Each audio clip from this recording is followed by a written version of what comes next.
Back in 2019, I was a high school senior and my sister, who was 15 at the time, was a freshman.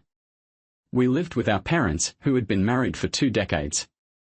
My dad worked as a lawyer in Manhattan and my mom ran a boutique in Queens. Our home was situated on the border of Queens and Long Island. Before I delve into the story, let me emphasize that my mom had always been a loving and involved mother. I cherished her more than anything in the world. Now, in 2019, both my dad and I started noticing some unusual behavior from my mom. She began spending time with much younger colleagues, indulging in expensive designer clothing like Chanel and Christian Dior, and even getting her lips done. She started taking frequent lavish trips to Europe, excluding both my dad and me but occasionally taking my sister along. My dad grew increasingly concerned about the time she spent away from home. One day, she claimed she had to stay late at work but didn't return home until 4 a.m. the next morning. That's when my dad decided to check her phone, and he discovered explicit messages with another man and even videos of them engaged in intimate activities. A massive explosive argument erupted between my parents. All I can remember is my dad asking her whether she wanted to be with this other man or stay with her family. She kept repeating, "I don't know," over and over again. Later, my dad came to me and disclosed what was happening, showing me some of the messages they had exchanged and a part of a video that I wish I had never seen. It shattered me to witness her betrayal. At this point, my dad, who had been sober from alcohol for nearly 15 years, started drinking again. He came home drunk, slept on the couch, and I had never seen him in such disarray before. It was heartbreaking to witness this transformation because he had always been a well-put-together man, especially as a lawyer. A few days later, around 9 p.m., he said he was going to the bar to see some friends and would be back in a few hours. I went to sleep, but in the middle of the night, my mom woke me and my sister up, crying and said we needed to go to the hospital. Unfortunately, my dad was driving drunk on the way home and had a head-on collision with a guardrail on the highway going at 94 miles per hour. By the time we reached the scene, he had already been pronounced dead. In that moment, my entire world crumbled. I realized I had lost the most important person in my life, and I held my mom responsible for it. A strong hatred towards her welled up inside me, and I remained silent until his wake, which took place about 10 days later. During the wake, my mom introduced me to a man named John. Immediately, I knew it was my mom's affair partner because I remembered the name from the texts my dad had shown me. It was Johnny. My mom had portrayed him as a close friend. To make matters worse, I watched that guy kneel at my father's coffin and say a prayer over his lifeless body. After the wake, I unleashed all my anger on my mother. I called her every insult in the book. For the next 4 months, I tried to make her hate me as much as I hated her, but she never wavered. She told me she loved me every day and insisted that she'd always be there for me, which only fueled my frustration. About 30 days after my dad's funeral, she started openly dating Johnny. She couldn't even wait for her husband of 20 years to be laid to rest. At that point, I completely stopped talking to her except when hurling insults her way. I was into baseball and managed to secure a Division I scholarship for it, which led me to a California school. Despite my mother's wishes for me to stay closer to home, I chose California. Once I left and arrived at school, I cut off all contact with her, blocked her number, and severed ties on social media. It's been almost 5 years since I've heard her voice. I knew I had my dad's parents to fall back on financially, so cutting contact wasn't too challenging. Initially, she sent letters for the first 18 months, but she stopped when she realized I wasn't budging. A year after my departure, she moved Johnny and his daughters into our family home, which my dad had bought with his own hard-earned money. I suppose it's their home now. I used to have a relationship with my sister, but when Johnny and his daughters moved in, my sister became friends with them since they were around the same age. My sister and Johnny's oldest daughter now attend the same college and are in the same sorority at Monmouth University in New Jersey. When I found out about this, I cut ties with my sister as well. I've heard that my mom and Johnny got engaged a few months ago, and honestly, I want nothing to do with it right now. I'm writing this from my grandparents', my dad's parents' house in Florida, where I've spent every holiday for the past 5 years. Earlier today, I came across a picture on Instagram that my cousin posted. It featured my cousin, my aunt and uncle, my mom, my sister, Johnny, and his daughters. Apparently, they were on vacation in the Swiss Alps, enjoying skiing and snowboarding. It struck me that this was the first time I had seen her face in 5 years, and I have to admit, it made me miss her a little bit. I have to be honest here. Before all of this happened, she was a wonderful mother whom I loved deeply. I was a complete mama's boy before this mess unfolded. Lately, I've started to miss her a lot. A part of me wants to forgive her and reconnect, but I can't shake this feeling of betraying my father's honor by doing so. The guilt of forgiving her weighs heavily on me because of my father. I'm truly lost on what to do. So Reddit, I turn to you for advice. Should I forgive and reconnect with my mother, or should I stay away to honor my father's memory? What's the right path for me to take? Another story, a ruined marriage. I've ruined my once happy marriage because of my selfish desires. I can't even comprehend how I ended up in this mess. It feels like everything unraveled so quickly, and I'm filled with shame right now. I've committed something truly terrible, and I can't even face myself in the mirror. I doubt I'll ever forgive myself for having an affair with my husband's friend. I take full responsibility for all of this. My desires got the best of me, and I couldn't control myself. What should I do now? I'm completely lost and confused. Hey everyone, I'm Anne, a 30-year-old fashion designer. I've been into fashion since I was 16, but I learned the basics from my mom, who was also a fashion designer. I've been a professional fashion designer for a decade now. I'm married to a medical doctor named Derek, who's 32 years old. We live in Rochester, New York, USA, and we've been married for 5 years. Derek means the world to me. He's my soulmate and the love of my life. We met in college and have been inseparable ever since. Some people might think I married Derek for his money, but that's far from the truth. I won't blame them for assuming that because, to be honest, Derek isn't conventionally handsome and is on the shorter side. But none of that matters to me. What drew me to Derek was his incredible kindness. Without a doubt, Derek loves me more than he loves himself, and he goes above and beyond to make me happy. He'd do anything to see me smile. Our relationship hit a rough patch when Derek was relocated to a nearby town 6 months ago. He asked if we could move together, but I used my fashion designing business as an excuse to stay put. The truth is, I couldn't fathom starting over in a remote town, especially since Derek volunteered for an NGO and would be away for 2 years. It was a challenging situation for both of us.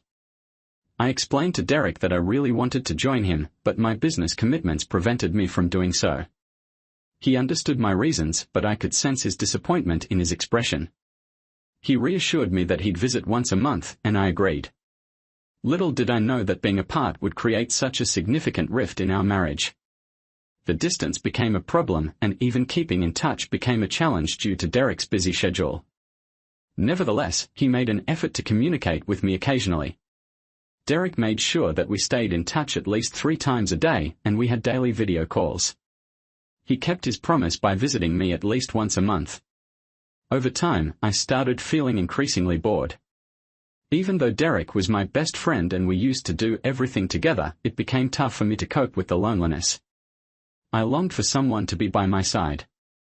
One day, as I was returning from the grocery store, a car suddenly pulled up and the driver approached me. His face looked familiar, but I couldn't quite place it. He introduced himself as Nathan, Derek's friend, and suddenly I remembered him as one of Derek's groomsmen at our wedding. He inquired about Derek, and I informed him that Derek had been away on NGO work for about 6 months. He offered to give me a ride home since my car was in the shop, and after some hesitation, I accepted. During the ride, we had a blast and I lost track of time, only realizing we had arrived at my doorstep. Nathan insisted on helping me carry the groceries inside, which I appreciated. He came in, assisted me with organizing the groceries, and I offered him a cup of coffee. We continued to chat and have a good time. Nathan is undeniably good-looking, and his company was enjoyable. He's 6 feet tall and could easily pass for a model. Eventually, he suggested leaving, but I convinced him to stay a bit longer. Since we had time, we decided to share a glass of wine and watch a movie together. That's all I recall, folks. I was utterly unprepared for what transpired next. When I woke up the next morning, I found Nathan in my marital bed. I know it's shocking, but believe me, I was just as stunned. I can't recall any of the details, but one thing was clear: I had slept with my husband's friend and I had no idea how it happened. I was completely crushed, but Nathan acted like nothing out of the ordinary had occurred. While I was panicking, he remained composed. He told me to calm down, reassuring me that it was quite common and I wouldn't be the first person to sleep with a friend of my husband. He emphasized that he hadn't taken advantage of me and that everything that happened was consensual. Well, I was too drunk to recollect anything from that night, but he offered to whip up some breakfast. Initially, I asked him to leave immediately, but he declined and insisted on preparing breakfast. I was still feeling the effects of the previous night's drinking, so I didn't have much energy to do anything about it. I felt lost and didn't know how to handle the situation. I felt terrible and was not proud of my actions. Derek didn't deserve this. I couldn't fathom how I had allowed myself to stoop so low and have an affair with my husband's friend. I constantly questioned my choices because I didn't think Derek could ever forgive me for what I had done. His greatest fear had become a reality. Derek had trust issues stemming from past relationships where women had been attracted to his wealth and eventually cheated on him. I had reassured him that I was different and would never do such a thing to him. Initially, Derek doubted my love for him, thinking it was solely because of his money. Slowly, I gained his trust and helped him see his worth beyond financial status. Now, I couldn't believe I had shattered that trust. How could I convince Derek that I had lost control? I knew he might view me as just another one of his previous partners. I was terrified because I recognized the magnitude of my wrongdoing. I was still grappling with what to do when Nathan entered with a tray of food. I was furious, but I couldn't muster the courage to ask him to leave. He offered me breakfast and I accepted. He tried to console me, reassuring me that everything would eventually be all right. I felt immense guilt because, despite knowing I could have stopped, I kept making the wrong choices. My affair with Nathan continued, and although I was fully aware of its wrongness, I couldn't find the strength to put an end to it. Nathan and I grew so close that he moved in with me. Derek's visits became less frequent due to his demanding work schedule, but he made sure we stayed in touch daily. Whenever Derek called, Nathan would make himself scarce so that I could comfortably converse with him. It felt strange initially, but over time I adapted to the situation. One day, I received an unexpected call from Derek. He mentioned having a surprise for me, and I assumed it was another package he had sent. I rushed to the door when he instructed me to open it, and the shock that awaited me was beyond anything I had imagined. I stood there frozen for a moment, and Derek had to tap me to bring me back to reality. He could sense my lack of enthusiasm upon seeing him. He inquired why I wasn't thrilled to see him, and I knew I had to act quickly to avoid getting caught. I contemplated lying about being sick, but I remembered that Derek was a medical doctor, making that lie easily debunked. So I had to come up with a different excuse. I told him I was experiencing severe menstrual cramps, knowing that he was aware of how painful they could be. Derek suggested I take a break and relax. Everything was going smoothly and I was fully immersed in enjoying the attention and care I was receiving from Derek. I didn't have a moment to contemplate the mess I had created. Little did I know, a storm was brewing. Derek went upstairs to change his clothes, but he stumbled upon Nathan's belongings in his closet, from clothes to undershirts and underwear.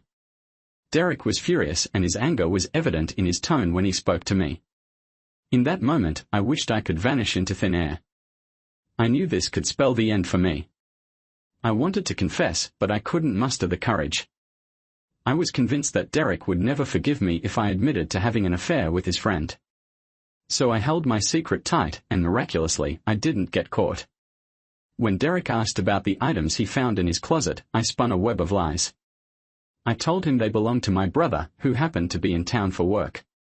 He questioned why I hadn't mentioned it to him before, given that we spoke every day. I claimed it must have slipped my mind. He continued probing, asking why my brother's belongings were in his closet. At that moment, it was clear he wasn't buying my fabricated tales and he wasn't going to let it slide. I resorted to saying that I was helping my busy brother with his laundry. From the look on Derek's face, it was evident he didn't believe every word I uttered. Tears welled up in my eyes and I even accused him of not trusting me. I felt immense shame for my actions and couldn't believe how low I had sunk. Derek wiped away my tears and apologized, never bringing up the matter again. As soon as Derek left, I hurriedly called Nathan, instructing him not to return because Derek had come back. I felt relieved that Nathan wasn't home when Derek returned. I saw it as the universe working in my favor. However, throughout Derek's presence, I pretended to be happy while secretly battling guilt. Seeing Derek reminded me of why I married him and why I had turned down numerous proposals to be with him. It was at that moment that the gravity of my actions hit me. Here was a man who would do anything for me, a man who had defied his own family to be with me, a man who had fulfilled every request I made. He was the one who stood by my side when others labeled me a gold digger. He was the man who had transformed my life. How had I allowed myself to have an affair with his friend? I felt completely disconnected from everything and overwhelmed with exhaustion. Update. Derek noticed that something was amiss and he repeatedly asked me what was bothering me. However, I couldn't summon the courage to reveal the truth to him. I was terrified of what the consequences would be. Guilt gnawed at me for betraying Derek. It wasn't a conscious choice, but how could I possibly explain to him that it was loneliness that drove me into the arms of his friend? Let me be clear, I take full responsibility for everything that unfolded, but I can't deny that I might not have ended up with Nathan if Derek hadn't been relocated. I could sense Derek growing suspicious, especially when I caught him checking our CCTV camera footage. Thankfully, I was savvy enough to disable it whenever Nathan was around. Derek was keeping a close watch on my every move, even going through my phone, though I had erased all call logs and messages, which only fueled his suspicions. I suppose he was searching for concrete evidence before confronting me. His anxiety escalated when my brother failed to return. Remember when I fibbed to Derek about my brother being in town? Well, I had to concoct another story. I informed him that my brother had been urgently called away for work in another city. Before Derek left, he shared his plan to resign and open his own medical clinic, putting an end to his travels so we could start a family. Derek and I had always dreamt of having children, but due to his NGO commitments it wasn't feasible. We agreed to wait until he was more settled, as he was determined to be an active part of our kids' lives. It was a mix of emotions for me. On one hand, I was overjoyed at the prospect of finally starting a family. On the other hand, I was burdened by the guilt of my affair with Nathan. Would Derek still want to have children with me once he discovered I had been intimate with his friend? I knew he wouldn't.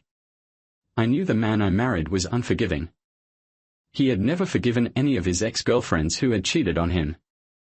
What chance did I stand as his wife? I was acutely aware of the painstaking effort it took to rebuild Derek's trust, and now I had shattered it all. Derek returned to formally resign, and a resolve to end things with Nathan. I decided to meet him outside my house, but then I remembered some of his belongings were still inside, so I called him over to break things off officially. I informed him that it was over and that I couldn't continue our relationship. He pressed for an explanation for my sudden change of heart, but I firmly stated it was none of his business and urged him to retrieve his belongings and leave.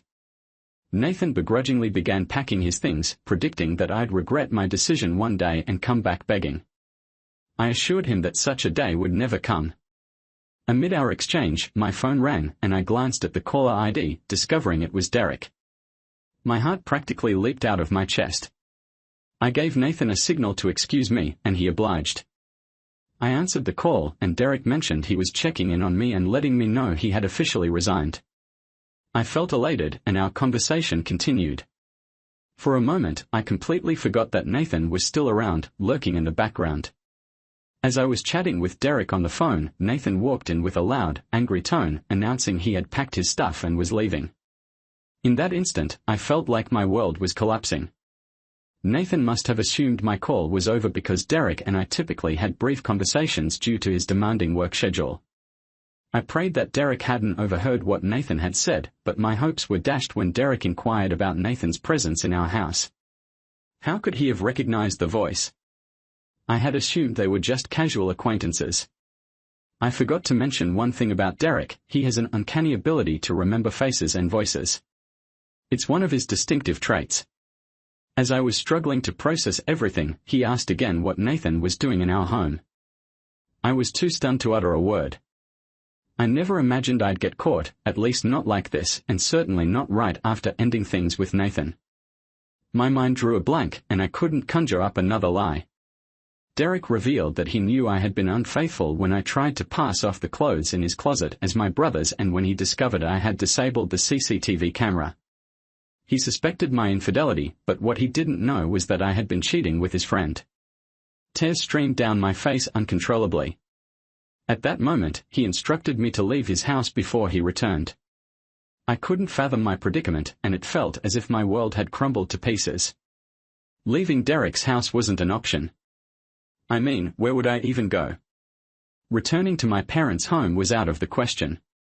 What would I tell them had transpired? So I chose to ignore the consequences and wait for Derek. I hoped he might forgive me when he learned that loneliness had driven me to betray him with his friend. However, my hopes were shattered when Derek arrived, seething with anger. I had never seen him like this before. His fury intensified upon seeing me still there. He demanded to know why I was lingering in the house and threatened to involve the police, claiming I was trespassing. My pleas fell on deaf ears and he ordered me to gather everything I had brought with me 5 years ago when I moved into his house, emphasizing that I shouldn't take anything he had purchased for me, down to the slippers and hairpins.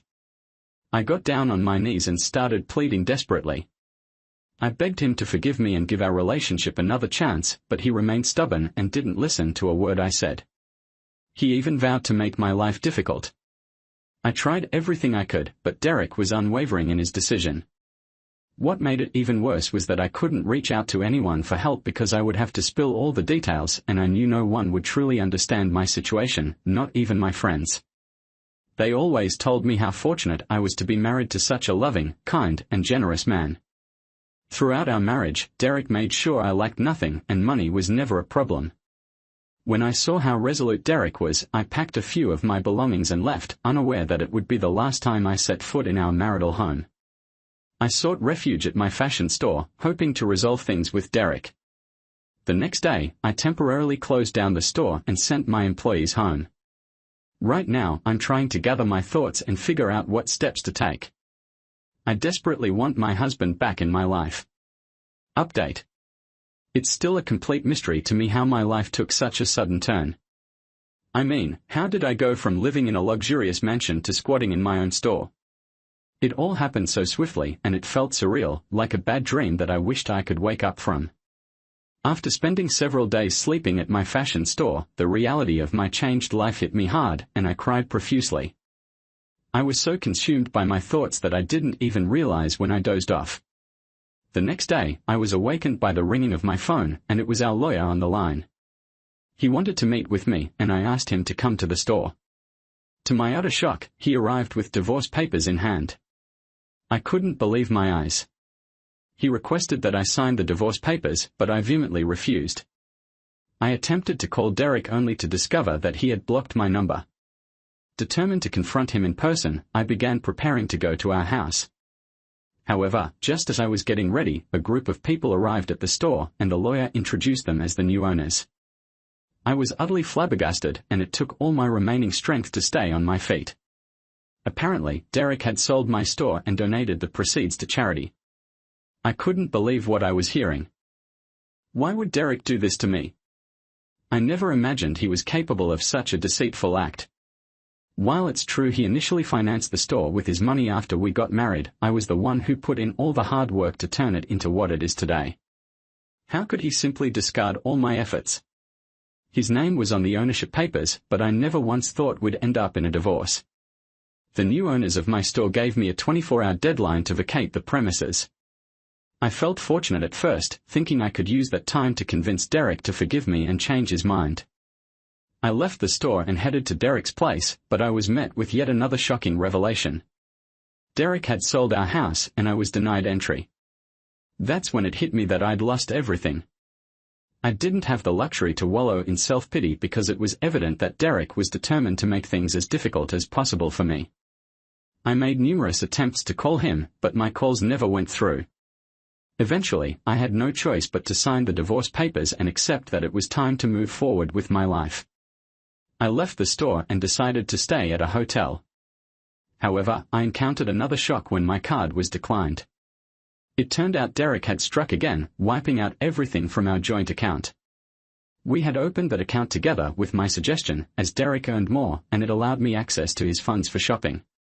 In such a day, I experienced the most embarrassing moment of my life, with the hotel receptionist nearly making a scene. I had to leave before things got worse. Here I am now, folks, homeless, divorced, and without a dime to my name. I'll only receive alimony once the divorce is finalized. It hit me then that my life had truly hit rock bottom, and it was my own actions that had led me here. With no other options and nowhere to turn, I decided to reach out to Nathan. Initially, he ignored my calls, but eventually picked up after multiple tries. I asked if we could meet to talk, and he initially claimed to be busy. However, when I explained my dire situation, being homeless and in desperate need of a place to stay, he admitted he wasn't in town. I inquired if I could go to his house, but he dropped yet another bombshell. He had a girlfriend now and suggested I move on with my life. He told me it was just a casual thing and not to take it too seriously. Nathan went on to explain how he once bumped into Derek at a bar and they were discussing relationships and infidelity. He mentioned that Derek had been praising me, saying he trusted me completely and believed I'd never cheat on him. So Nathan decided to test if Derek's words held true, and regrettably, I fell for his scheme. Hearing Nathan's words made me feel utterly ashamed of myself. I suddenly felt tainted and wondered how I could have allowed myself to be deceived so easily. No matter how much I tried, I couldn't forgive myself for the terrible mistake I had made. My self-condemnation drove me into a deep depression. Life lost its meaning, and I couldn't even reach Derek to apologize for betraying his trust and causing him pain. I made the decision to pick up the pieces of my life. I returned to my parents' home in Chicago and joined my mom in her store. The news of my infidelity quickly spread throughout the town. It was hard to accept that just a few months ago, I was living like royalty in a grand palace, and now I found myself in a small town relying on my parents for everything. I couldn't even afford basic necessities like underwear. My life had transformed into a nightmare since the day I had an affair with my husband's friend. The fleeting lust was never worth the tremendous loss I had experienced, and it never will be. I'm overwhelmed with regret, but I know it's too late to undo the damage. If only I had never gone grocery shopping on that fateful day. If only I had never crossed paths with Nathan. And if only I had resisted falling for his deceitful tricks. That's how I destroyed my marriage and my life.